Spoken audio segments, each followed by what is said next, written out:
Well, Jeff, this family is outraged, they're devastated, and they want to know how a simple training session could have led to these serious injuries, which they say included severe brain trauma. 25-year-old Enrique Delgado. I just want to mention that it's been a heart-wrenching morning in this lakeside neighborhood here in Atkinson, and now I can tell you that that search indeed has gotten underway for a second day now. And I want to show you, we're getting a first look really at the extensive damage left behind on this home here on Evelyn Street by this fire this morning. I mean, look at this house. It looks basically gutted by this fire. The roof is completely gone almost. There's a lot of smoke in the air, and I can't overstate how windy it's gotten within the past hour. Behind me is the Lynn Woods Reservation, and you can see just the smoke rising over that entire reservation, where we actually just learned that it was 3 separate fires technically that broke out yesterday afternoon.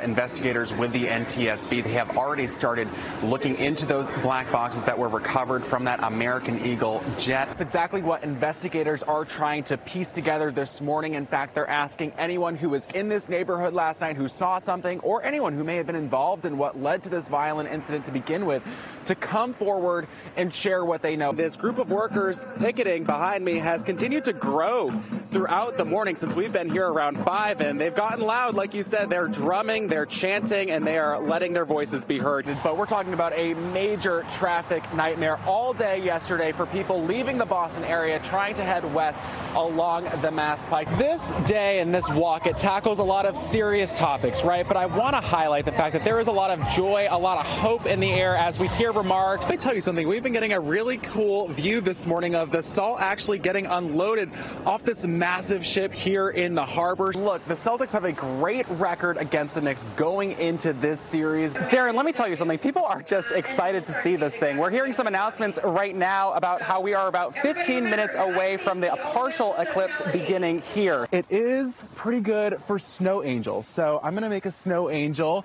to demonstrate. It's perfect. It's fluffy. You don't feel too wet after, and you can make yourself a snow angel. How did it come out, Anthony? Oh, that one's pretty good, actually. It was a scary situation in Chelsea this morning for the people who live in this building. You can see the shattered glass where firefighters had to break through the windows to help rescue people. It looked like hell in my living room. That's what Oscar Argueta woke up to, smoke and flames taking over his second-floor unit here on Congress Ave in Chelsea. Because there was so much smoke, I was still spitting out black smoke and everything. They were able to get out, but he fears for his cats, who he wasn't able to escape with. Living dead, bro. It was scary. Really scary. The fire broke out around 7:30 Sunday morning. Firefighters were able to contain it to the single unit, but had to rescue 3 from the 3rd story. They were unable to get to that interior stairway, so they went to the windows, and that's where the firefighters from Tower 1 were able to get the aerial to that 3rd floor window and pull them into the bucket of the tower ladder. It was a tough fire in some ways, with confusing stairways and wires close to the building. We were able to get 2 hose lines up that front stairs, and we had another company brought a hose line up the 3rd stairway, and they just did a fabulous job containing it to that one unit. This could have been a lot worse. The focus now turns to finding the source and helping the up to 16 who are now without a place to stay. Looking to help the displaced occupants and get them into some temporary housing. The city does a great job with that. We'll hand that off to our emergency management. A cause hasn't yet been determined for this fire, but an investigation is ongoing into what started it. Reporting in Chelsea, Matt Fortin, NBC 10 Boston. Yeah, and Colton, Priscilla, a lot of people might be getting ready to order dinner right now. This is one area that sees a lot of congestion from food delivery. We're on Brighton Avenue in the Allston area of Boston. Now, for some areas that see a lot of this type of congestion, the city is looking at putting in special pickup zones for these drivers to keep things moving along. In and out of restaurants, up and down streets, delivery drivers keep Boston's neighborhoods buzzing with orders, making for a convenient snack, but a headache for other drivers and bikers. I've been love tapped by a few cars that are double parked. One of the doors flew open when I was biking. It's not hard to find double parked delivery drivers in areas like Allston, Seaport, Downtown Crossing, and Newberry Street. You just see a lot of chaos that results from this kind of activity. city. Boston's chief of streets, Yasha Franklin Hodge, says the city is working to tame that chaos. One approach, reassessing how curb space is used on specific blocks to see if there's a better option than the default 2-hour parking. We have been adding loading zones in business districts throughout the city, really trying to create spaces for those, 5 to 15-minute type stops that the delivery drivers often do. These curb use assessments are ongoing and happening on a neighborhood-to-neighborhood basis. What we've realized is that to serve the needs of businesses, we need to do a much more fine-grained approach to understanding how each block functions. This type of analysis was recently completed in Roslindale Square. The city plans to look next at Cleary Square in Hyde Park and Fields Corner in Dorchester. People in Allston hopeful that these tactics can ease the congestion. I try and ride my bike around here, and they cut right in front of me. I have to slam on my brakes every single time. And yeah, my luck's gonna run out one of these days. Now, the city was careful not to place heavy blame on the individual drivers. Instead, they said these services don't provide enough training for the drivers. Now, DoorDash did get back to me in a statement today and said it is working with officials in Massachusetts on these issues. For now, we're live in Allston. Matt Fortin, NBC 10 Boston. Welcome back. More than 100,000 Americans are waiting for a kidney transplant. And tonight, we're hearing from one of those in need right here in Massachusetts. Yeah, he and his wife opened up to NBC 10's Matt Fortin about their dire need and their mission to raise awareness for organ donations. Tom McAnulty is used to helping others. But now, this retired Massachusetts state trooper is asking for help after a 2020 diagnosis of end-stage renal failure. Out of the clear blue, went in for a regular physical. They found, your creatinine level is elevated. So I had to go in the hospital. And that's when we found out. And that's when everything changed for Tom and his wife of over 3 decades, Kathleen. The bedroom of their Walpole home became essentially a dialysis center for Tom. Because there really is only 2 choices, dialysis and a kidney transplant. But you can't stay on dialysis forever. Tom needs a kidney, and with years-long wait times on the deceased donor list, the couple is searching for a living donor. They've been spreading the word with a micro website, Facebook, business cards, church bulletins, even a billboard along 495. No one has been identified as a viable donor yet. There's nothing else that we can do but try to be positive and try to, it's a big ask to ask somebody.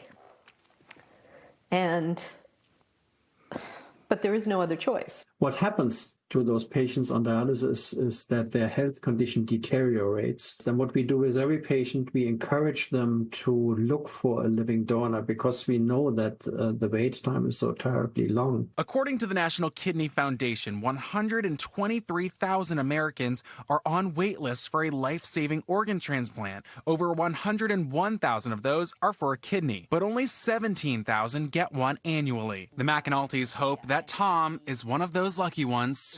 You can save a life, put it that way, even if it's not mine. Well, the National Kidney Registry has been helping the McAnultys to get the word out. You can learn more about Tom's story and learn how to help on our website, NBC10Boston.com, or by looking up Tom McAnulty, NKR. Matt Fortin, NBC 10 Boston. A local woman lost her life savings in an apparent online dating scam. She was chatting with a man for months. She thought they were going to get married, and she loaned him nearly $200,000. And now the FBI tells us she is not alone. This type of scheme cost hundreds of people in Massachusetts $9 million last year alone. ABC 10 Boston's Matt Fortin talked to the alleged victim and the man she says is still scamming her. This is all new at 7. Talking on the phone and texting, you get very close to people and you really think that this is going to happen. What happened to a woman we're calling Alice to protect her identity is an example of a scam that costs over 19,000 Americans over $735 million in 2022. He seemed to be honest and sincere, never asked anything inappropriately, no direct questions or anything like that that would make me suspicious. Alice thought she was talking to a widowed, hard-working family man looking for love, while he worked on a pipeline project in Saudi Arabia for a Newton-based oil company. I supposedly had his name, all of his information. It seemed legitimate. In April, she says he asked her for help paying for part of the project, claiming issues accessing his bank account. I had sent him the first amount of money, and that was supposed to be what would help him finish his job. He was coming home. But she says he never did and continued asking for more money. When he finally was supposed to fly back and meet her, he claimed to be in the hospital after a car crash. That's when Alice realized something was wrong. I wish that I would have had the last 2 weeks back and wouldn't have been so vulnerable in my life. We reached out ourselves to the man she was talking to and actually got a hold of him by phone in July. He told us he wasn't scamming Alice and that he'd return her money when he came back to the U.S. at the end of the month. We checked in with Alice and she says he still hasn't done that. When we reached back out to the man in early August, the phone line was disconnected. Check your phone number and dial again.